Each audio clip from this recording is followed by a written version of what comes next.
Masivet pyjore me pishë të zezë në vendin tonë vijojnë të jenë të rrezikuara nga krimbi pishës apo siç njihet ndryshe procesionarja.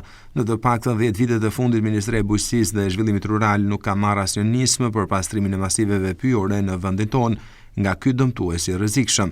Tashmë masivet pyjore me pishë në vendin tonë janë të rrezikuar jo vetëm nga zjarret e verës, por edhe nga procesionarja. Pamja e masivit pyjor me pishë në fshatin Planibardh është trishtuese. Në muajin korrik të vitit të kaluar, ky masiv me pishë u përfshi nga flakët duke djegur rreth 90% të sipërfaqes.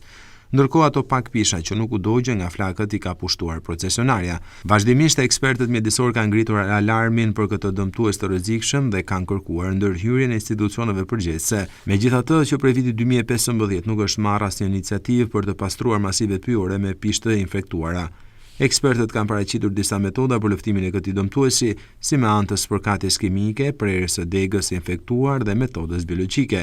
Për këtë të fundit janë zhvilluar eksperimente në masivet e infektuara në jug, por nuk kanë rezultuar të suksesshme për të larguar dëmtuesin.